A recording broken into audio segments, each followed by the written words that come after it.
Thank you once again, Voices of Impact at Arts Fair. As you know, every day, Monday to Friday, we talk about some of the things that impact us every day, and we bring the most impactful voice of the day. So our most impactful voice today, that's going to be our guest today, is somebody you all know. You know him very well. He needs very little introduction. I will leave that when he comes on. But before we go to that, let's look at some few things that we want to talk about today. This weekend in Edmonton, we're going to have a lot of events for China and Lunar New Year. There's going to be a dining week from the Chinatown, so many other events, so check it out. City of Edmonton has some on their website, diversitymag.ca. Our website has a lot of Lunar New Year events as well in Edmonton and in Calgary. So we also have so many things coming up. The Calgary Board of Commissions and Committees is there, looking for people to join. We want to be involved in most of this stuff happening in Calgary and Edmonton across Alberta. So go to the City of Calgary website and join some of these boards and committees.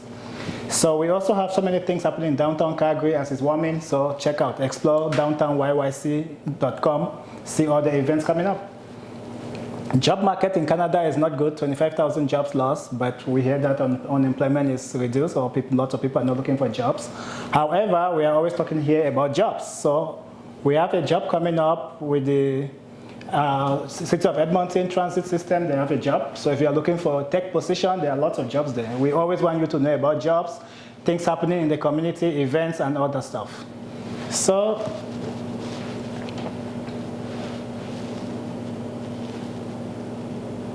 we also have very important events that took place yesterday at SAIT in Calgary. So we have this event. Our team in Calgary was there to share Black History Month special at SAIT.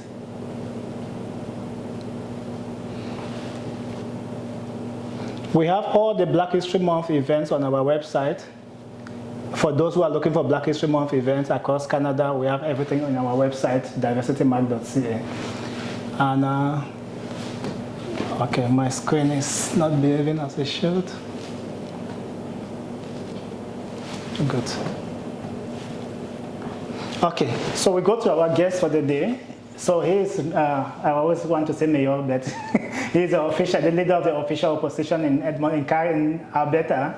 So Mayor Naheed Nenshi, not mayor. He's the MLA for Edmonton Strathcona. He's the leader of the official opposition NDP party in Alberta.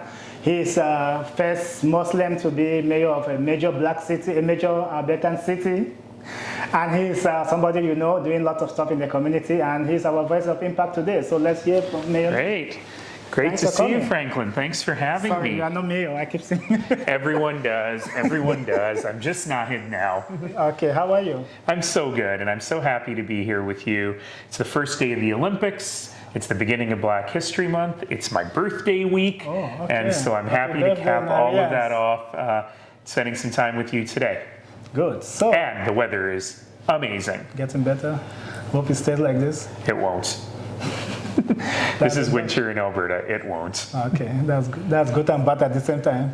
So how was 2025 for you, Nenshi? Man, it was a big year. It was a long year. You know, I started at the very beginning of 2025. I was nominated as the New Democrat candidate in Edmonton Strathcona, and we just waited and waited and waited for the premier to actually call the election. So I was thrilled to be elected on June 23rd, exactly 1 year and 1 day after I became leader of the party. The government was trying to keep me out of the House as long as possible, so they waited until almost the last possible moment. But it was thrilling to be elected. I was a little nervous, you know. What are the people of Edmonton Strathcona going to think of this random Calgarian who wants to represent them? But you know, we did very well, and also we won the by-election in the riding of Edmonton-Ellerslie, and we invited the incredible Gurtej Singh Brar to the legislature. We joined together. I think I'm the 982nd member of the legislature in history, which is a big deal because I think about it and I think, wow, in 121 years of Alberta, fewer than 1,000 people have had the privilege that I have. The privilege to be able to go and stand up for my neighbors and all Albertans in the legislature. So that's been great. But we had our first legislative session. Now, what most people don't know, Franklin, is that the legislature actually doesn't sit very often. Most of our work happens when we're not in the session. But we always have a session in the fall and one in the winter.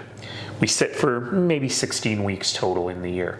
And the fall session is usually pretty short, 3 or 4 weeks, get some legislation done. It was not like that this year. So my very, very first day, well, I'll tell you, the first time I walked into the legislature was the speech from the throne. And that is very formal. There's people with trumpets and bagpipers and things like that. It was pretty cool. But then my first actual day of work on Monday, the following Monday, I was supposed to give what you call your maiden speech. Now, the maiden speech is not actually the first time you speak in the House. It's a scheduled thing. But because I'm leader of the opposition, I was given the honor of having my maiden speech on my first day, my first real day of work after the speech from the throne. And it was meant to be a response to the speech from the throne. So that gave me a chance to talk about myself, my background, what I stand for, and my vision for Alberta. But what actually happened on my first day of work is the government chose to use the notwithstanding clause. For the first time in Alberta history, the government knowingly passed a piece of legislation that they knew to be unconstitutional. And that was to force the teachers back to work. So on my very, very first day of work, we were in the chamber until 2:30 in the morning and fighting against that. And the gallery was full of teachers and thousands of people were watching at home. But I'll let you in on a funny story. So the government had restricted the amount of time that we could debate. So we were only allowed to debate for 1 hour times 3 rounds. This has never been done before, to ram through a piece of legislation in only 3 hours.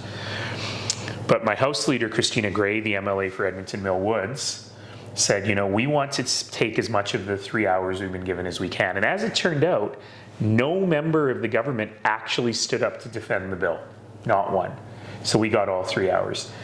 But normally, a member of the legislature only gets 15 minutes to speak when you stand up, and they cut you off at 15 minutes. But the leader of the opposition and the premier have special dispensation. We get to speak for 90 minutes. But because they had limited debate to only 1 hour, my House leader looked up at me and said, "Do you think you could speak for an hour?" And I said, "Have you met me? Of course I can speak for an hour." And so the very first time I got up in the legislature, I spoke for an hour. Now, I got to tell you, it was harder than I thought it was, because it's weird. You're in that room. It's very formal. The speaker is there. You can't say you. You have to refer to Mr. Speaker all the time. And at about 27 minutes, I started sweating, because I was like, I am going to run out of time. It didn't really matter, but I had made a commitment to my team that I was going to speak for an hour. So I picked up the binder that was in front of me, and I started reading letters from teachers and students and parents. But I had warned my colleagues, if I start reading those letters, it means I'm running out of things to say. And so before 30 minutes passed, I started to read the letters, and I could hear outside the chamber behind me utter panic. And about 5 minutes later, I'm still speaking. One of the Legislative Assembly pages, who are these high school students who work in the legislature, came up behind me, because they can't cross between me and the speaker. They came up behind me and they threw a big thick file folder on my table. And that was filled with more letters from teachers and students. They're like, if you're running out of time, keep reading. And I was scared because I hadn't read these letters. I didn't know what they said, right? And that's when I had my brilliant idea. I would read a letter, and then I would stroke my chin, and I would say, this makes me think. It reminds me of a time. And I would reflect on each one. And I sat down at 59 minutes and 53 seconds. I was very proud of myself. The next day, I actually gave my proper maiden speech. And I encourage people, if you're bored or insomniac, to seek that out. It's on the internet, and it's a speech where I lay out where I come from as an African Canadian. My family's from Tanzania, as most people know. How I came to be here and what I believe in. So my second day in the legislature, I spoke for an hour again. And then I said to my colleagues, you are sick of my voice. That's it. And they said, no, you only have to speak for 35 seconds at a time now in question period. And 2 weeks later, the government used the notwithstanding clause again. In fact, they used it 3 times. And they used it against medical professionals, against parents, and against vulnerable kids. So that time, I had to stand up in the legislature and speak for 90 minutes. It was the longest speech in the legislature in living memory. I hope I don't have to do that again. But the point is that my tool to stand up for people, to fight for people, is my voice. And I use that voice in every way I can to make sure that we're fighting for Albertans every day. So it was a long year. I got a little break over Christmas, and I was staying with my family, didn't set my alarm, which was wonderful, and on average woke up at 1 o'clock in the afternoon. So I was tired, but I'm ready, I'm back at it, and I'm ready to fight for Albertans some more. 2026, what's coming up? More of that. Hopefully no more endless speeches. But I'm worried about two things in particular. I'm worried about many things.